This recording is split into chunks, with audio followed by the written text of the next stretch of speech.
Pendidikan dalam pembentukan karakter. Alhamdulillahilladzi adhaba 'anna al-hazan. Inna rabbana laghafurun syakur. Asyhadu an la ilaha illallah wa asyhadu anna Muhammadar Rasulullah sallallahu alaihi wasallam wa ala alihi wa ashabihi amma ba'du. Pendahuluan. Pendidikan mempunyai peran penting di dalam membentuk manusia yang beradab dan kehidupan yang berkualitas. Hal ini sesuai dengan pasal 3 Undang-Undang Nomor 20 Tahun 2003 tentang Sistem Pendidikan Nasional yang menyebutkan bahwa pendidikan nasional berfungsi mengembangkan kemampuan dan membentuk karakter serta peradaban bangsa yang bermartabat dalam rangka mencerdaskan kehidupan bangsa. Indonesia telah memperkenalkan konsep pendidikan karakter pada tahun 2000. Konsep tersebut secara implisit dijabarkan dalam Rencana Pembangunan Jangka Panjang atau RPJP tahun 2000 sampai 2025. Di dalam RPJP tersebut, pendidikan karakter diposisikan sebagai landasan untuk merealisasikan visi pembangunan nasional yang berbunyi mewujudkan masyarakat yang berakhlak mulia, bermoral, beretika, berbudaya, dan beradab berdasarkan Pancasila dan Undang-Undang Dasar Negara Republik Indonesia tahun 1945. Pendidikan karakter merupakan pendidikan yang bertujuan untuk mengembangkan nilai, perilaku, dan sikap afektif seseorang untuk menumbuhkan budi pekerti yang luhur. Melalui pendidikan karakter, setiap individu akan dididik untuk memiliki nilai dan perilaku yang baik. Maka dapat dikatakan bahwa pendidikan karakter ialah usaha sadar, terencana, dan tanpa paksaan yang dilakukan oleh seseorang atau pendidik untuk membentuk kebiasaan atau habit yang baik pada seseorang dengan harapan terbangun watak yang baik sesuai dengan norma-norma di dalam masyarakat. Program pengembangan SDM profesional religius termasuk dalam studi kasus ialah channel ini yang banyak membahas tentang profesional religius. Inilah yang mampu diharapkan menghasilkan SDM yang banyak membawa manfaat pada sektor yang ditekuninya. Jika ia seorang pengusaha, maka ia akan menjadi pengusaha yang terbaik. Jika ia seorang guru, maka ia akan menjadi guru yang profesional dan berprestasi. Jika ia seorang pelajar dan mahasiswa, maka ia akan menjadi pelajar dan mahasiswa teladan dan juga berprestasi. Bahwasanya program pengembangan sumber daya manusia profesional religius inilah yang mampu menghasilkan SDM yang banyak membawa manfaat pada sektor yang ditekuninya. Jika ia seorang pengusaha, maka ia akan menjadi pengusaha yang terbaik. Jika ia seorang guru, maka ia akan menjadi guru profesional dan berprestasi. Jika ia seorang pelajar dan mahasiswa, maka ia akan menjadi pelajar dan mahasiswa teladan dan juga berprestasi. Begitu pula dengan profesi lainnya, maka ia akan menjadi yang terbaik dan juga berupaya menjadi yang paling terbaik. Dengan demikian maka sumber daya manusia profesional religius pada gilirannya akan mampu membawa manfaat bagi terwujudnya Indonesia maju dengan peradaban yang bermartabat. Terkait dengan judul dan uraian di atas, maka sistematika pembahasan makalah disusun sebagai berikut. Ada 3 hal, ialah A. Substansi karakter pada sumber daya manusia profesional religius, B. Metode pengembangan karakter, dan C. Sinergitas stakeholder atau pemangku kepentingan dalam pendidikan dan juga membangun karakternya. C. Sinergitas stakeholder ialah pemangku kepentingan dalam pendidikan dan juga dalam membangun karakter. Yang kedua adalah pembahasan. Dalam 3 hal ini kita akan jabarkan. A. Substansi karakter pada sumber daya manusia profesional religius. Sebelum kita membahas bagaimana bisnis proses atau cara kerja dalam membangun karakter profesional religius, ada baiknya kita melihat posisi substansi karakter itu pada manusia. Istilah karakter dalam bahasa Indonesia diserap dari bahasa Inggris ialah character, yang berarti ciri khas yang permanen yang melekat pada seseorang. Jika karakter jujur itu kuat melekat pada dirinya, maka ia akan tetap jujur dalam kondisi apapun. Ia tidak akan berubah menjadi pembohong karena jujur itu memang sudah menjadi karakternya. Makna kata karakter dalam bahasa Arab disebut tabiat dalam pemakaiannya. Kata tabiat berarti cap atau stempel. Senada dengan makna karakter di atas, cap juga mengandung makna kata permanen. Jika Allah Subhanahu wa taala telah memberi cap pada hati seseorang dengan sifat atau karakter tertentu, maka sifat atau karakter itu akan menjadi permanen pada dirinya selama hidupnya dan tidak akan pernah berubah.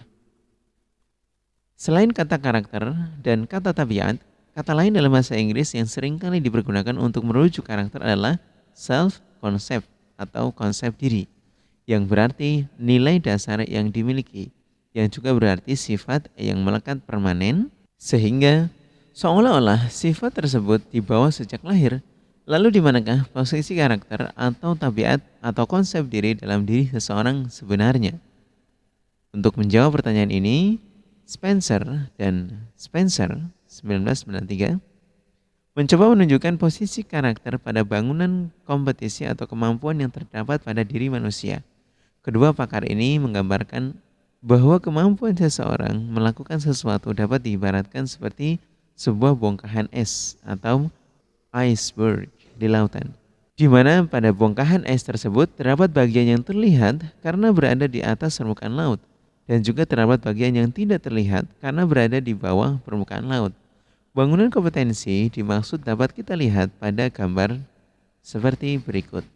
Pada gambar di atas, jelas kita melihat bahwa karakter atau self-concept adalah bagian kompetensi yang tidak terlihat atau hidden, tersembunyi bersama dengan motif atau niat pada diri manusia serta trait, kemampuan fisik tertentu. Seperti kemampuan merespon sesuatu melalui penglihatan, pendengaran, dan sejenisnya. Namun karakter yang letaknya tersembunyi pada diri seseorang itu akan dapat terlihat atau visible dan muncul ke permukaan sehingga mudah terbaca. Hal ini dapat dinilai dari perilaku yang ditunjukkan, entah berbicara untuk menyampaikan sesuatu atau knowledge, atau ketika melakukan sesuatu atau skill. Dengan merujuk gambar serta uraian di atas, juga bisa difahami bahwa keterkaitan antara bagian kompetensi yang tidak terlihat atau hidden seperti niat atau motif, kemampuan fisik tertentu atau trait, dan konsep diri atau self-concept sangatlah erat dengan bagian kompetensi yang terlihat visible atau bagian kompetensi yang tidak terlihat yang akan menentukan bagian kompetensi yang terlihat. Contoh, jika dalam diri seseorang terdapat karakter keimanan yang kuat, maka akan muncul dalam bentuk perkataan dan perbuatannya yang baik. Dengan demikian, dapat dikatakan bahwa karakter profesional religius yang dimiliki seseorang terletak pada posisi konsep diri itu, yaitu tersembunyi. Perilaku profesional religius hanya akan muncul dalam perkataan dan perbuatannya sehari-hari. Jika dalam dirinya tertanam karakter-karakter seperti hal-hal berikut. 1. Karakter-karakter yang mendukung terwujudnya sebuah pembinaan. A. Ialah alim, berilmu, bisa mengaji Al-Quran dan juga Al-Hadis dan memahaminya, ialah juga bisa faham terhadap agama.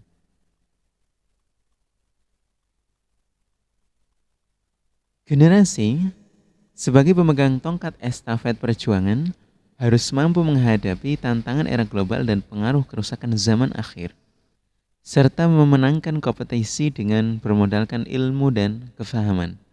Bila menang, hadiahnya adalah derajat yang tinggi di sisi Allah Subhanahu wa taala. Dalam firman Allah disebutkan, A'udzubillahi minasyaitonirrajim. Bismillahirrahmanirrahim. Yarfa'illahu alladhina amanu minkum walladzina utul ilma darajat. Wallahu bima ta'maluna khabir. Surah Al-Mujadalah ayat 11. Bahwasanya Allah akan mengangkat derajatnya orang-orang yang beriman dari kalian dan orang-orang yang berilmu, dan Allah waspada terhadap apa yang kalian kerjakan. Mencari ilmu tidak hanya sekedar mencapai target khatam selesai, melainkan juga sampai dapat memahami dan mengamalkan dalam kehidupan sehari-hari. Ini adalah dasar yang pertama. Kemudian yang kedua adalah B. Memiliki akhlakul karimah atau budi pekerti yang luhur. Pengaruh globalisasi juga telah membawa pengaruh semakin menipisnya etika sopan santun atau merosotnya rasa ta'zim anak terhadap orang tuanya, juga murid terhadap gurunya. Oleh karena itu, generasi penerus harus memiliki akhlakul karimah, budi pekerti yang luhur, luhuring budi karena Allah. Dengan memiliki akhlakul karimah yang merupakan akhlaknya orang iman, akhlaknya ahli surga, maka generasi penerus akan menjadi orang-orang yang terhormat dan orang yang luhur baik di sisi Allah maupun di dalam pandangan manusia. Perhatikanlah banyak dalil di bawah ini. Salah satunya, inna rajula la yudriku bihusnil khuluqi darajatal qa'imis sha'im. Rawahu Ahmad. Sesungguhnya bagi seseorang yang berbudi pekerti baik akan mencapai derajat ahli salat dan juga ahli puasa. Orang-orang yang memiliki karakter budi pekerti yang baik akan sederajat dengan orang-orang yang ahli salat sunnah dan juga ahli puasa sunnah. Selanjutnya, akmalul mu'minin imanan ahsanuhum khuluqan, melalui riwayat Abu Dawud, bahwa lebih sempurna imannya seseorang yang beriman ialah orang-orang yang paling baik di dalam budi pekertinya. C. Memiliki keterampilan untuk hidup mandiri. Sebagai poin yang ketiga, generasi penerus harus memiliki keterampilan atau skill serta kecakapan hidup atau life skill sehingga mendapatkan hasil sebagai modal untuk memperjuangkan hidup dan kehidupannya. Dengan menguasai keterampilan, generasi penerus akan tampil lebih percaya diri dalam menapaki hidup dan juga membela agamanya Allah. Keterampilan tidak harus dicari lewat pendidikan formal di bangku sekolah dan kuliah, melainkan juga dapat dicari melalui pendidikan yang bersifat non-formal atau kursus-kursus keterampilan. Dan pendidikan informal baik dalam keluarga sendiri maupun di masyarakat lewat proses magang atau nyantri. Yaitu bekerja dengan honor kecil atau bahkan tidak digaji sama sekali. Namun dia diberi keleluasaan belajar ilmu keterampilan yang diharapkan kelak dia bisa menjadi mandiri.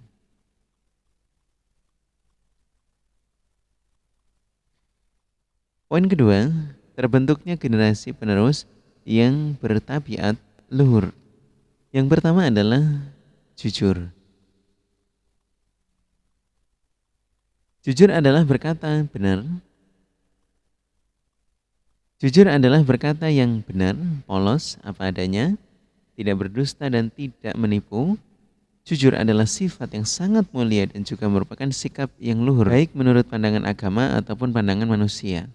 Sesungguhnya jika seseorang berjalan di permukaan bumi dengan senantiasa menjaga kejujuran, maka ia akan selalu dihormati, disegani, dipercaya, bahkan menjadi teladan yang baik. Kejujuran merupakan perhiasan pribadi yang sangat indah, karena kejujuran adalah sifat dan tabiat para nabi. Firman Allah, A'udzubillahi minasyaitonirrajim. Bismillahirrahmanirrahim. Wazkur fil kitabi Ibrahim innahu kana siddiqan nabiyya. Surah Maryam ayat 41. Dan ceritakanlah wahai Nabi Muhammad di dalam kitab Al-Quran perihal Nabi Ibrahim. Sesungguhnya ia adalah seorang yang amat jujur lagi menjadi nabi. B.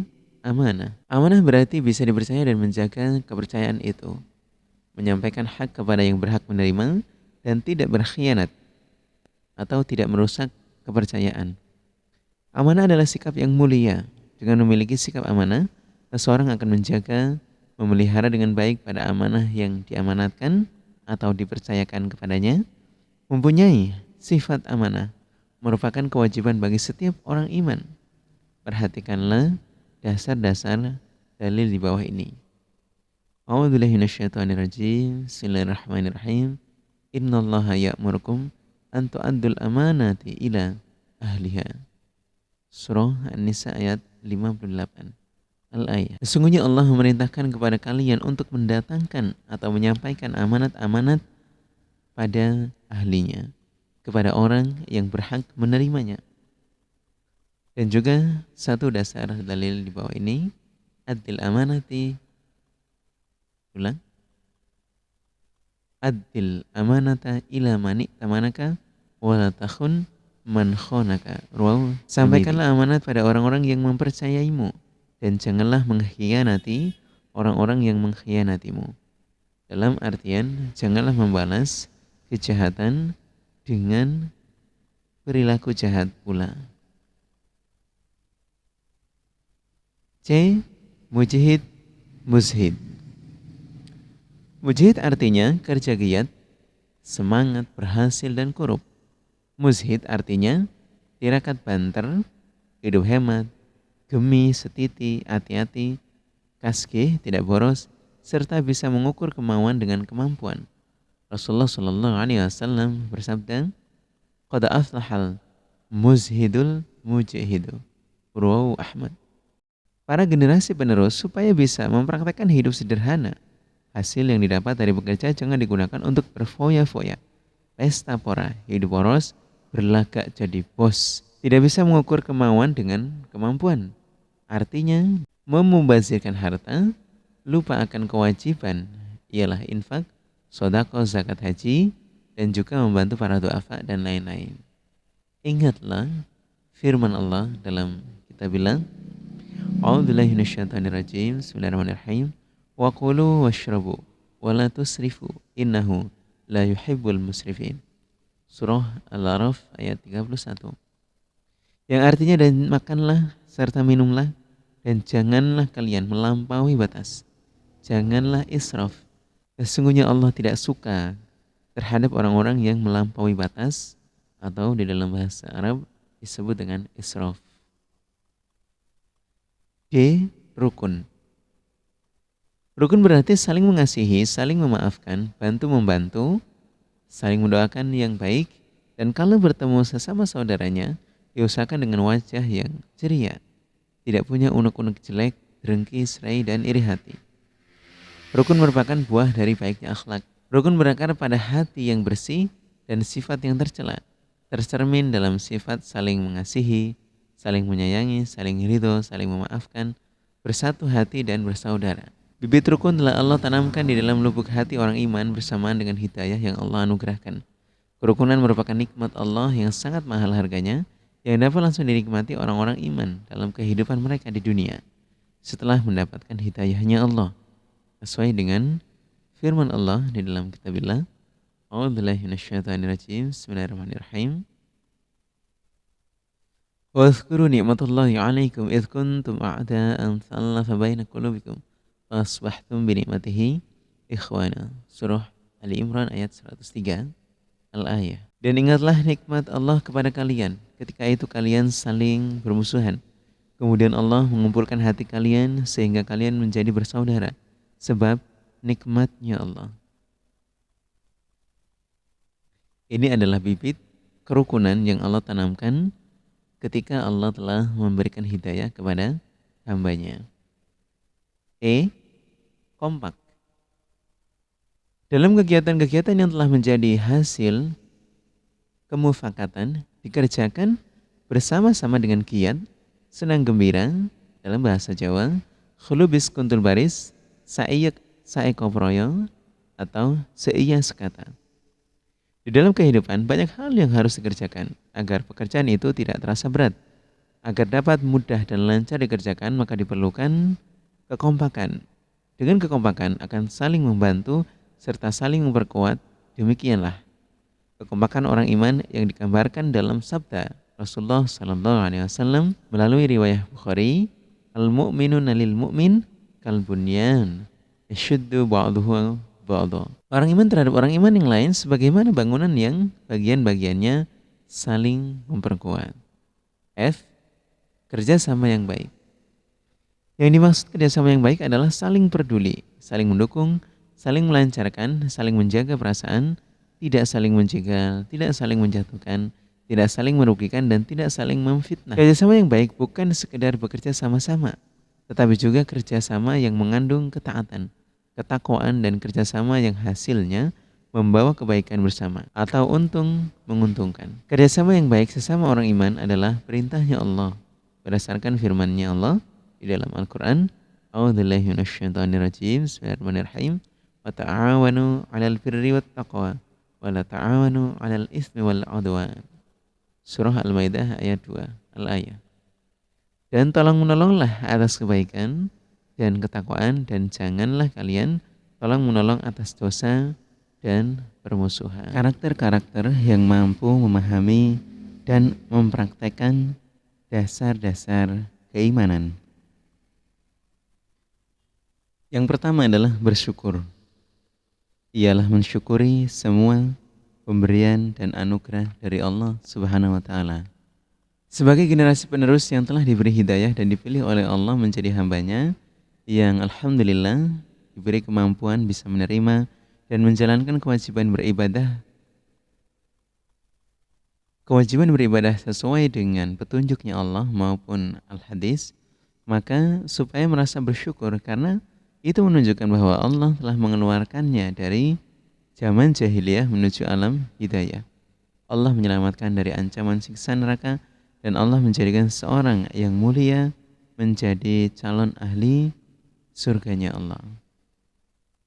Sebagai wujud kesyukuran kepada Allah, maka dalam hal bersekolah, bekerja, mencari pasangan hidup, dan lain sebagainya, para generasi penerus supaya selalu memikirkan kelancaran dalam beribadahnya, sehingga bisa mencapai sukses dunia dan akhirat, serta menetapi ibadahnya ditetapi sampai husnul khotimah, karena sebuah amalan yang juga akan sangat menjadi pertimbangannya Allah Subhanahu wa taala ialah dengan tutup usianya. Ibadah sampai dengan bi khawatimiha. B. Mengagungkan atau menjunjung tinggi terhadap hidayahnya Allah, petunjuknya Allah. Sebagai generasi penerus, dalam segala urusan ibadah kepada Allah harus lebih diutamakan, lebih dipolkan, lebih dinomorsatukan, didahulukan daripada kepentingan-kepentingan yang lain. Harus difahami dengan benar bahwa mengagungkan agama Allah dan beribadah kepada Allah itu prakteknya dengan menjalankan perintah-perintah agama, menjauhi larangan-larangan agama, hatinya ridho, sa'dermo, senang, longgar, merasa ringan, dan tetap kerana Allah.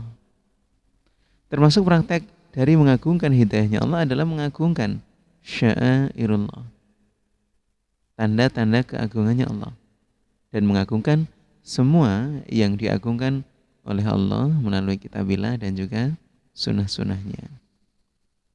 Syairullah salah satunya ialah tempat dan juga kediaman atau benda-benda yang mana hal itu adalah menunjukkan kebesarannya Allah.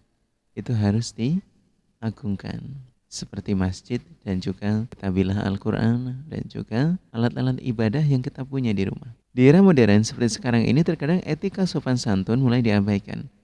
Generasi penerus terus dibimbing, dinasihati, dan difahamkan bahwa agar bisa selalu berperilaku takzim dan menghormat pada orang tua, kepada para ulama, pada guru, serta orang yang lebih tua dan yang berhak untuk dihormati, ditakzimi. C. Ialah bersungguh, berusaha melaksanakan ibadah sampai berhasil dan terlaksana secara lahir batin. Sebagai generasi penerus supaya selalu berusaha sakpol kemampuannya menertibkan dirinya di dalam melaksanakan kewajiban-kewajiban ibadahnya, yaitu mentaati peraturan-peraturan Allah Rasul dan peraturan-peraturan yang tidak bertentangan dengan norma-norma agama, norma-norma hukum, dan norma kesusilaan, serta sesuai dengan peraturan perundang-undangan yang berlaku. Sebagai generasi yang hidup di era kesibukan seperti sekarang, jangan sampai terlenakan hanya mengurusi kesibukan duniawi saja. Sekolah atau kuliah, bahkan pekerjaan, jangan sampai menjadi penyebab ketidaklancaran dalam melaksanakan kewajiban dalam beribadah. Jika ada upaya yang sungguh-sungguh dalam menjalankan kewajiban beribadah dan menjauhi segala bentuk kemaksiatan, maka Allah pasti akan menunjukkan jalan yang benar dan penuh barokah tentunya. Perhatikan dalil-dalil firman Allah berikut ini, di mana A'udzubillahi minasyaitonirrajim. Bismillahirrahmanirrahim. Walladzina jahadu fina lanahdiyannahum subulana. Surah Al-Ankabut ayat 69. Al-ayah. Dan orang-orang yang bersungguh di dalam urusan kami, urusan ibadah, Sungguh, maka kami Allah akan menunjukkan mereka ke jalan kami.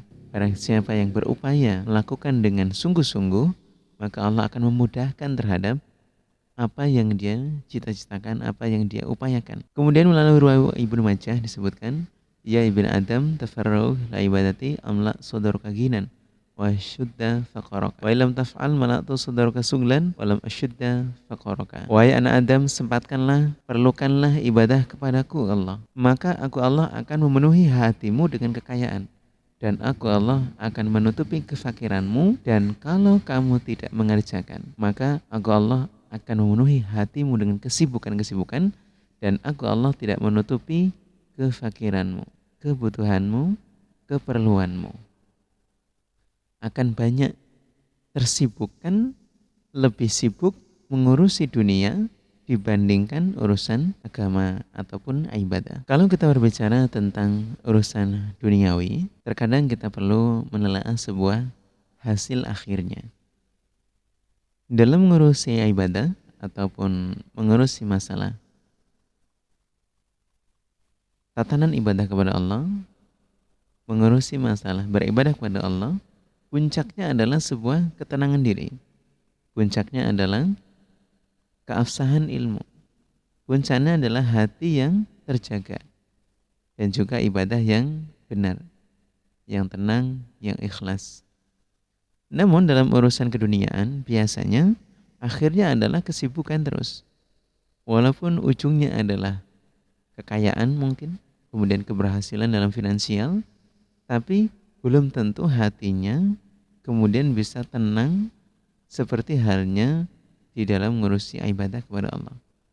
Karena pada akhirnya Allah menjanjikan di mana hati yang kecukupan ini itu apabila dalam ibadahnya juga tetap meluangkan sakpol kemampuan untuk tetap beribadah, tidak fokus kepada satu hal saja, ialah mengurusi kesibukan-kesibukan dunianya, bahkan meninggalkan urusan ibadah. Kemudian yang terakhir D, berdoa.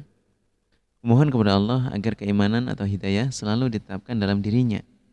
Secara kenyataan dalam kehidupan manusia, suatu saat keimanannya bertambah, namun suatu saat juga berkurang.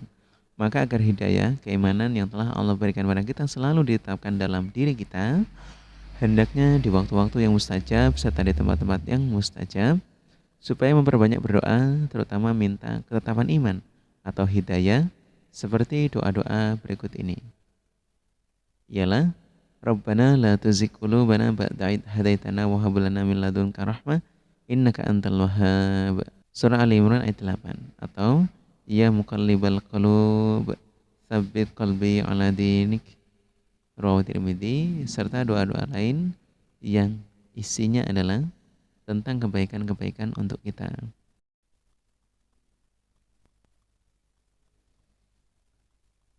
B. Metode pengembangan karakter. Dengan posisinya yang tersembunyi pada diri manusia, seperti yang telah diuraikan di atas, sejumlah pakar pendidikan menyepakati bahwa membangun atau menanamkan karakter, termasuk karakter profesional religius, 3 sukses, 6 tabiat luhur, dan 4 tali dasar-dasar yang memperkuat keimanan seseorang. Hal itu semua tidaklah mudah. Karakter-karakter yang kita inginkan seyogianya ditanamkan sejak usia dini dalam sistem pendidikan PAUD atau TK, dipupuk dan terus dikembangkan secara konsisten pada satuan pendidikan formal seperti SD, SMP, SMA, sampai perguruan tinggi. Seiring dengan perkembangan usia seseorang, bahkan dimulai sejak mencari pasangan, maka masa kehamilan dan pada usia emas atau golden age melalui pendidikan dalam keluarga, bahkan dimulai sejak mencari pasangan.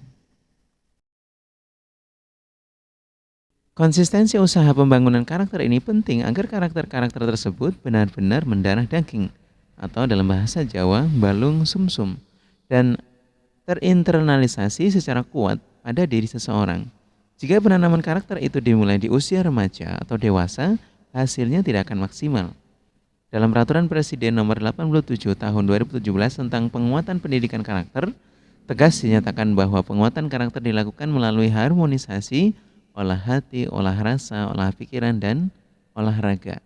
Bahkan tidak berhenti di sini, Peraturan presiden tersebut juga menuntut perlunya pelibatan dan kerjasama antar satuan pendidikan, keluarga dan masyarakat, juga keteladanan dalam penerapan pendidikan karakter pada masing-masing lingkungan pendidikan.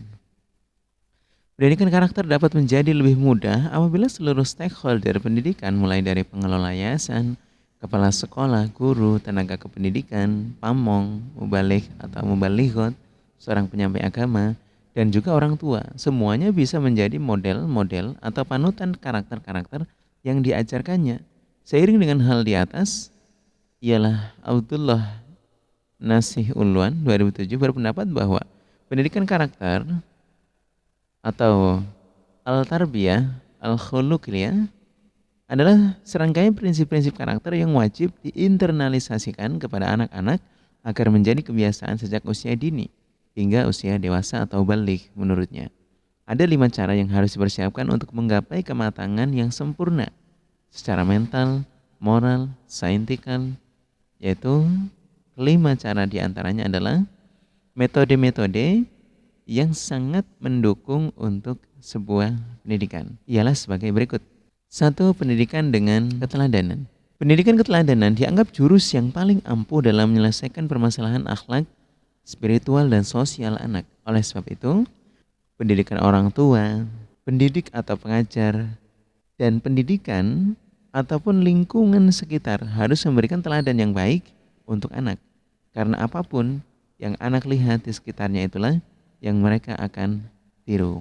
Yang kedua, pendidikan dengan nasihat.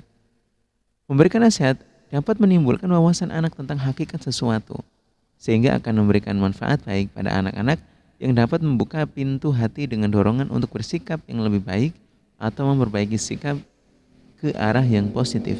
Nasihat yang diberikan hendaknya sesuai dengan prinsip-prinsip keislaman. Nasihat tidak hanya diberikan indah di lisan, namun hendaknya dari hati, sehingga akan mudah merasuk pada anak-anak. Memberikan nasihat hendaknya dilakukan dengan sikap santun dan menghormati harga diri anak dan di waktu yang tepat. Contoh, ketika anak marah, sebaiknya orang tua memberikan nasihat saat kondisi anak sudah tidak marah atau amarahnya telah meredam. Sebagaimana firman Allah dan sabda Rasulullah SAW, A'udzubillahi minasyaitonirrajim, Bismillahirrahmanirrahim. Wadhkur fa inna dzikra tanfa'ul mu'minin. Surat Az-Zariyat ayat 55. Dan memberikan peringatan atau nasihat, wahai Nabi Muhammad SAW, maka sesungguhnya peringatan itu bermanfaat bagi orang-orang yang beriman. Dan juga inna minal bayan la sihron. Rawahu Abu Dawud. Rawahu Abu Dawud. Sungguhnya sebagian keterangan atau nasihat niscaya adalah sihir. Sihir yang bisa mengubah terhadap sudut pandang atau pikiran. Yang ketiga adalah pendidikan dengan memberikan perhatian. Pendidikan dengan memberikan perhatian pada anak dengan mengikuti perkembangan anak. Memberikan perhatian pada anak sangat penting dilakukan agar ketika anak lalai pada satu hal, maka orang tua akan dapat mengingatkannya langsung.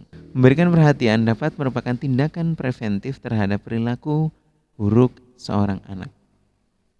Jika orang tua atau pendidik selalu memperhatikan terhadap segala gerak-gerik ucapan, perbuatan, dan orientasinya, maka anak akan senantiasa terletak di bawah perhatian dan pengawasan orang tua atau seorang pendidik.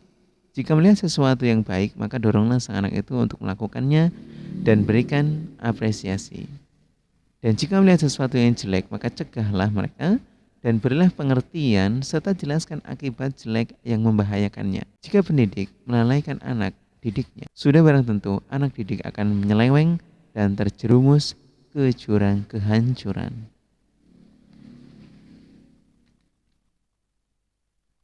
Empat, pendidikan dengan hukuman atau punishment. Memberikan hukuman pada anak diperbolehkan dalam Islam, namun harus memenuhi kriteria, yaitu dengan memberikan hukuman yang mendidik dengan cara lemah lembut, menghukum sesuai dengan perilaku kebiasaan anak, dan menghukum dengan cara bertahap mulai dari yang paling ringan hingga yang paling berat. Dalam Rawi Abu Dawud disebutkan, muru auladakum bis-shalah wa hum abna'u sab'i sinina wadribuhum 'alaiha wa hum abna'u 'ashri wa farriqu bainahum fil madaji'. Rawi Abu Dawud.